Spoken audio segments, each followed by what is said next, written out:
What's going on, you bunch of heretics?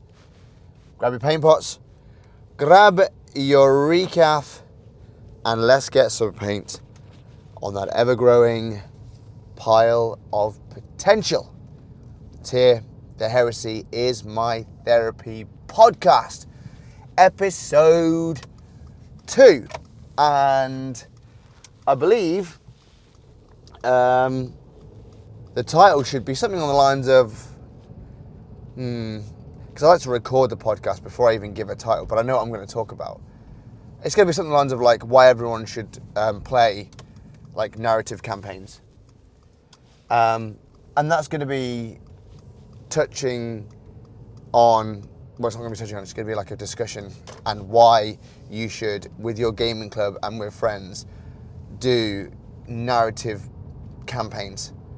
And I'll get onto it in a bit, but basically following off what can only be described as one of the best narrative games as part of our sort of like quest narrative plays, was just fantastic. I feel like it's one of those conversations that needs to be had because I think it really encapsulates what wargaming and this sort of hobby life was all about. So yeah. But, of course, before we get into the episode, I would give a quick shout out to, of course, our channel sponsor, or one of our channel sponsors. That is, of course, Chronicle RPG, Chronicle Cards, who are giving you guys 20% off any site-wide purchase using code Heresy20. That's Heresy20. There'll also be a product link in the description below. They supply some of the best dry brushes and paint brushes, and for a really good value for money. I've been using the Teclan Tiger drip brushes now since February, March time, and they have not steered me wrong, not once. I absolutely love them, and I would definitely recommend them. I'm not just saying that. I generally think they are really good quality brushes that definitely deserve your attention. So yes, Heresy20. Go head over to Chronicle Cards, Chronicle RPG. There is a link in the description below. So that's that part done. I suppose we've got to talk about the big main bit, which is, of course, well, lots of things to talk about. Three things we're going to talk about today. I'm going to get into the first one. Oh, it's exciting times. Kill Team, the new season, the whole new way to play is here on release this weekend, and oh man, am I stoked. Like, I am very excited for this. Like, just so excited for Kill Team. It's a game I've had a few games of. I loved. I never played this season's worth because I just couldn't get behind the whole squares to thingy thing. Very odd. But the models look great. The Night Lords are going to be out this weekend as well. Getting a hold of those. Oh man, what a weekend release. I am so excited for this release, and I am going to do a whole episode of this once I've got my hands on it and I've had a few games. But I'm already, like Boarding Actions, which again I'm going to do a whole separate episode of because I know the drum is being beaten for these two games. A great way to get into the game without spending, like, you know, what I'm loving about the whole Kill Team thing is I reckon it's going to be a price point of 120. That would make sense. 120, 125. I would argue that will be the price point, which I think is fair. I think that would be a fair price point. Anything more than that, I think, you know, it's a bit much. You know, you're getting 2 factions, 10 models apiece, the whole terrain kit, which just works so well, and you could easily adapt that. I think you could easily adapt that to, you know, play across the spectrum of Boarding Actions as well. I think you could manipulate it so that it would work nicely. you know, with those extra little like terrain pieces and that. So yeah, there's going to be plenty of videos to come on that once I get my hands on it. All right, once I get my hands on it. But like the rest of us mere mortals, I have not yet been elevated to the pantheons of the influencer who gets the release early.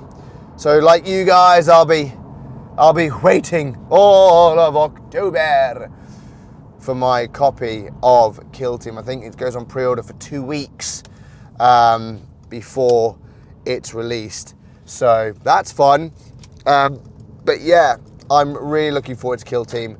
That is coming out for pre-order over the next couple of weeks. And by George, am I excited. The models look great. Both the Aquilons and of course those Vespid Stinglings. A great take on those Vespid Stinglings. They just look phenomenal, and I cannot wait to get my hands on them to see what we can do with them. You know, to see what we can do with them, and as well for the Tempestus Scions or the Tempestus Aquilons. I really feel that's very Americanized. Aquilons. You know, well, in all fairness, they did Americanize them a fair bit in a lot of the promotion stuff. I mean, I've got no qualms on it. It's, you know, it's pretty cool, in all fairness. But yeah, I'm really looking forward to Kill Team. I would love to know what you guys are thinking about the whole Kill Team thing. I think from a like beginner play, from a skirmish game, from a point that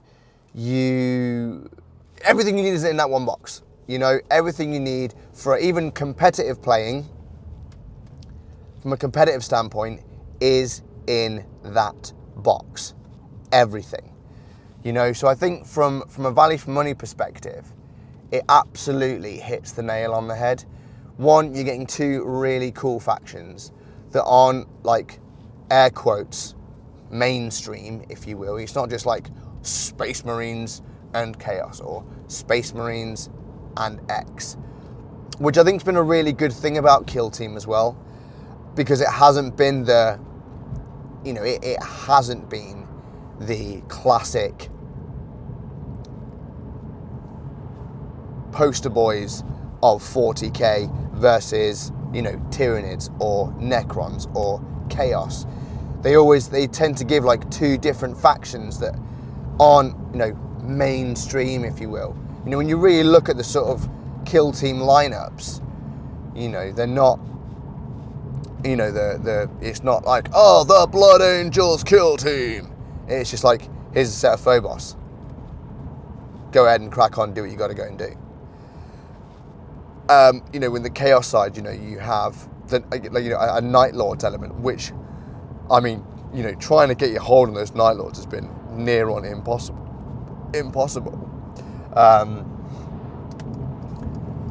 But, you know, but now they're getting released separately, which is just, you know, fantastic.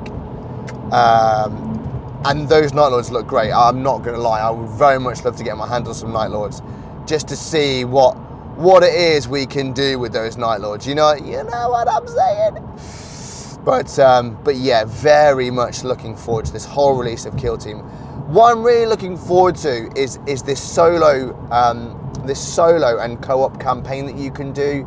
You know, picking your Kill Team and then having to deal with an onslaught of you know, minor units coming in, and you're almost having to defend objectives. I really like the idea of that. I think from a perspective, then you get to, if you're going to, you know, use that army, you know, that faction, sorry, it's a great way that you can like play competitive or not, or at least practice, you know, understanding how the models work, understanding how that army moves and operates against a low-level faction, or against like low-level enemies that are just coming at you over and over again. You know, and I think it allows the opportunity to be able to play more. You know, how often do we actually really get to play, you know, at your local gaming club or with your friends, you know, in a year, let alone in a month or a week. So, you know, I think, you know, once you've eventually put all the models together, once that's eventually happened, and you're then able to just go, you know what, I'm going to just have a little game myself this evening. I'm going to see how long I can survive. I can read the rules, understand what's going on, set up in your kitchen or in your living room or wherever you've got the space to do it, and you're fortunate enough to have that space. And then furthermore, I think Kill Team's a great way to introduce people into the whole 40k universe. Models look cool, and the way it plays, which again, looks really, really cool.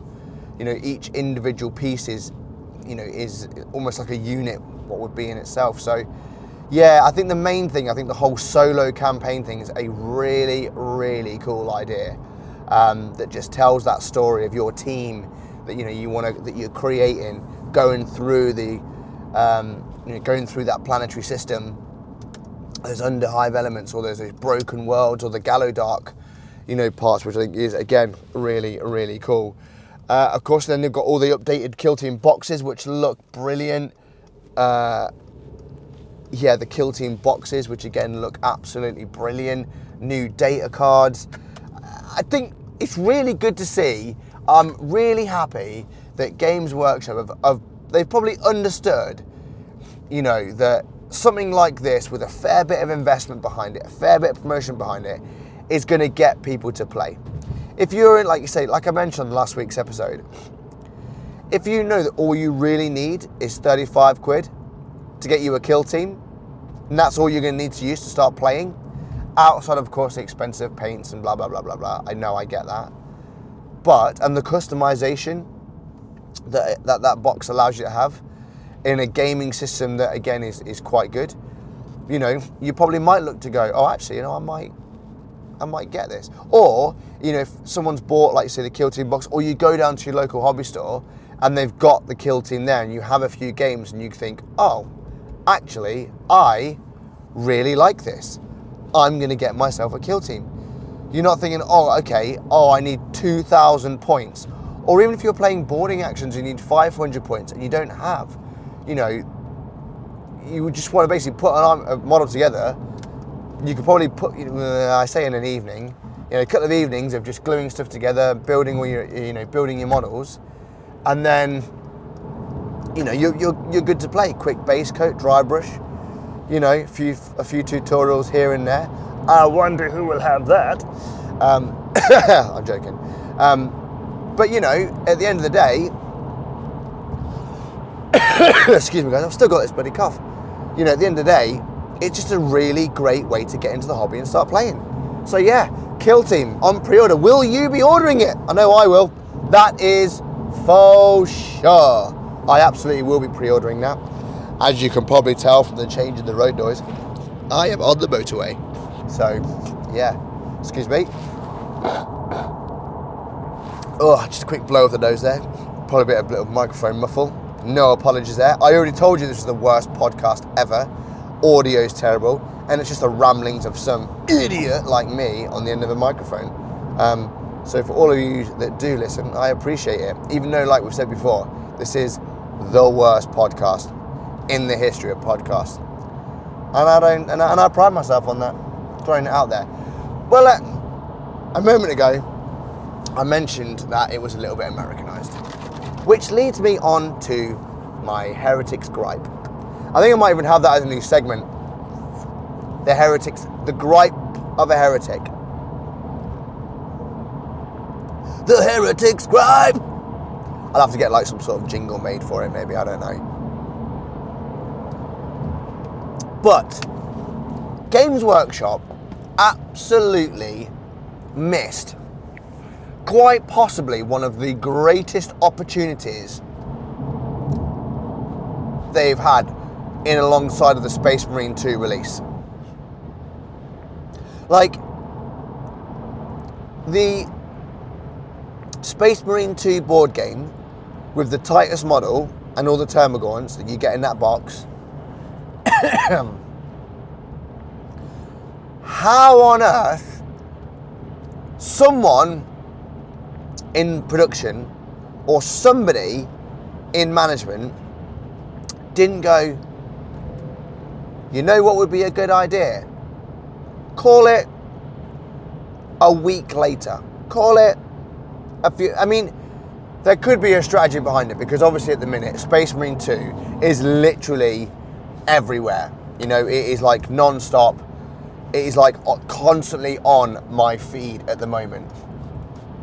And rightly so, I hear it's a really good game.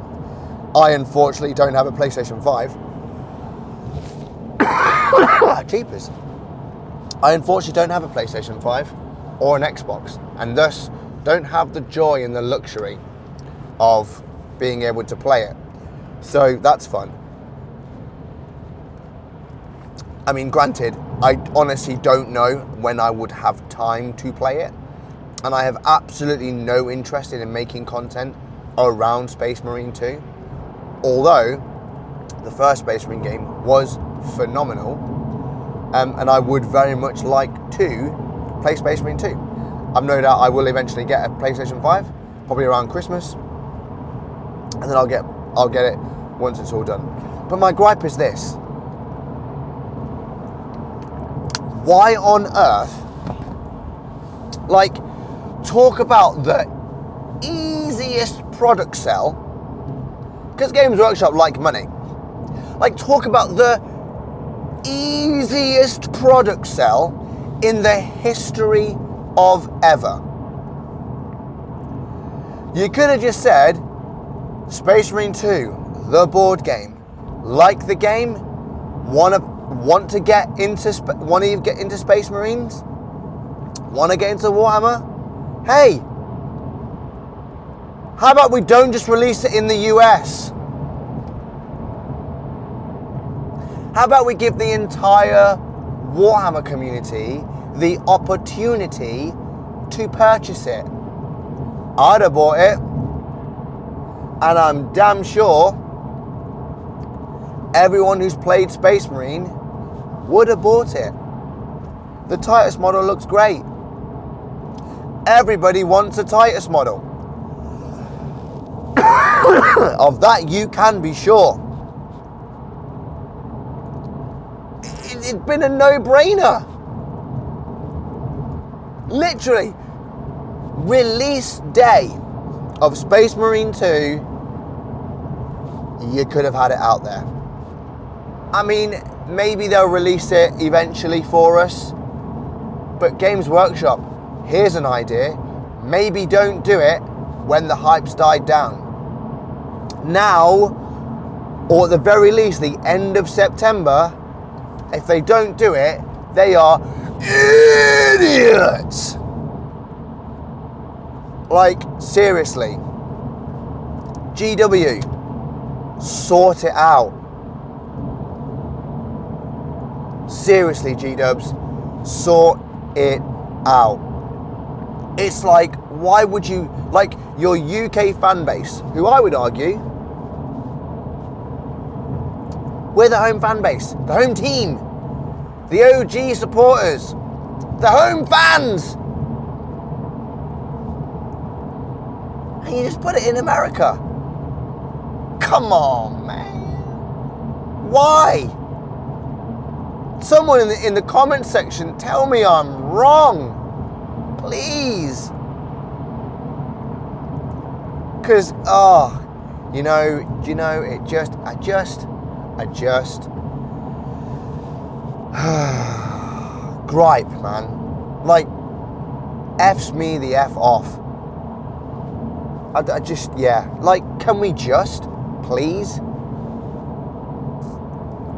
Anyway, let's get to a lighter note. Let's get to a nice, happy tone, and not the treachery, the real heretics. I'm sure Erebus himself's works in Nottingham, and yes, I said that's how I feel about the Space Marine 2 board game launch that wasn't in the UK. Only a person of Erebus's quality would do such a thing.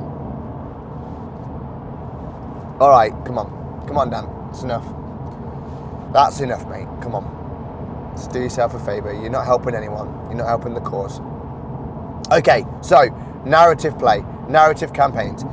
Combining the narrative elements of D&D in a campaign style with games like Lord of the Rings or even 40k or anything you want of that sort of thing. If you understand the concepts of D&D and how to like kind of be a GM or a DM, and you've got an odd number of friends, even with an equal number of friends actually, you can still do it. But to run your own, so what we do in our little gaming club was me, Dave, and Will, as I'm probably spoken to you about the old podcast, right? So we take it in turns to run our own little campaign, and basically you get an allocation of points. Lord of the Rings is probably one of the best ones to do it with because it is by far one of the most balanced games. I think it is the most balanced game out there. It's just great.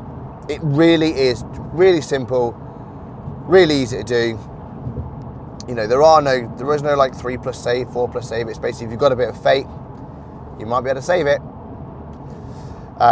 So, you know, it's really, really well balanced. If you've never played Lord of the Rings or Middle-earth strategy battle game, I absolutely recommend it to everyone because it's a phenomenal, phenomenal game. And we use that as the platform for our sort of like D&D type quest game. You know, so for me, in our first one, I run it. Then we'll run, and then now Dave has now taken the elements that he enjoyed with our ones, is now playing on him. But what we do is, like say, you're the GM, you know, at the end of the day, if we've got rules that we're not so sure about, it's the GM's call and, you know, his final call on it, or their final call on it, should I say, you know, their final call on it, you know, and then you have your two armies, you get, if you will, an objectives, but they're not the pre-made objectives and the things, they're like objectives that we've made, that we've created, and we allocate our own point system to how we want to do it. The rules and the concepts are exactly how you play in Middle-earth. Then we add the sort of narrative elements of our own things to the game. There's no like initiative or anything like that. You just take your warband, follow the rule set, and then there's like these little twists and turns. And obviously it is guided, so you've got to go in a certain way to get to a certain point, and that's given along like a pre-script. But it's just what hobbying and tabletop gaming should be all about. And like the amount of 1s and 2s I was rolling, and it's the kind of game where it literally came down to like a potential last roll of like one model left standing on the tabletop, you know? Thematic. One model left. Can he get out of where it is that he's in on his little goat, getting out as quickly as possible before this like Morian dragon descends upon him and destroys him, you know, because the goblins and Moran and orcs have all been engulfed in flame, and there's literally one person standing who's managed to get the item, who's somehow to escape, but his oppo almost got killed off by a Witch King. It was just wild, but the way it's played, it isn't just two armies on the field. These are the marker objectives you've got to hold. No, we've added a story. We've added a story to the game where we're just so immersed and involved in it. You know, it's just so exciting. And everyone's excited for it. Like, we're all there watching that dice throw and it going from like, oh, wow, well, this is not ideal, to, oh my God, this is like a game-turning event, you know. And then what's also great is like there's moments where like, you know, on one of the turns that, you know, Dave's Dragon of Moria, because he's running the campaign, you know, he had this dragon, but what was great is it wasn't on the tabletop for us to see. You know, it came at a later time when we entered a certain element on the table, which then took us to another table, where there was, you know, Elrond, like the spirit of Elrond there, but then it wasn't really the spirit of Elrond, it was this demon posing as him, and it was just like, what's happened here? Next thing you know, Will's orcs are getting engulfed in flames from a Moran dragon using the stats of the, you know, that we have, you know, because the stats are provided for us by, you know, the gaming system. We just add the narrative play into it to just really make it our own. You know, Orcs, because there was this roll that just basically wiped so much off the table, and then a turn later, same thing again, but it was 1s and 2s. I think there was 1-3, it missed all of them almost. So in your mind, you create that, orcs are diving out the way, trolls are, orcs are diving out the way, dwarves are diving out the way, hiding, to get away from this like dragon breath, this fire-breathing monster. And you can just see it, and it was just so much fun. In the fact that it literally came down to the last few rolls of the dice, the last model standing, how will he escape? And everyone's rooting for it. But what's great is, the way we're playing is you trying to be not, trying not to have any sort of bias between where you want to go and who you're going to kill. What would the dragon do? How would it identify its highest threats? It would probably go over there. So it's like everyone, I honestly really, really encourage everyone to do like their own narrative style campaigns, especially if you've got like a few of you that, you don't want to do too, that you could, the thing is you could take it, you could really easily take the concepts of Warhammer 40k, Warhammer Quest, and make it your own. So follow the rules of the game, the core concepts and the core rules, and then add in your own narrative. And I think that's really where, especially if you've got like a little gaming group or a group of friends that often meet up and you want to change it up a little bit. It's very much like the whole Crusade thing. In the Crusade, Crusade rules, I think, is there. If you're all together playing in a narrative, I think Crusade works really well if you're in a little gaming club and there's a few of you doing it, but you're not taking like loads of stuff. You're just following this little like element of your guys. So, if I was doing it in a 40k campaign, it would be, I don't know, I'd have maybe you take the stat line of, say, or keep it as like, maybe even like Kill Team would work well for this, for the narrative campaign, and then maybe add a leader or even a small combat patrol. Yeah, probably a combat patrol of like, say, or even 500 points or 200 points, it's probably 200 points. So like a captain and say 5 Space Marines, or just a 5-man Space Marine unit that have got to work their way through certain elements, and then you come across another team and you have to fight those. Or like say the Kill Team bit works well.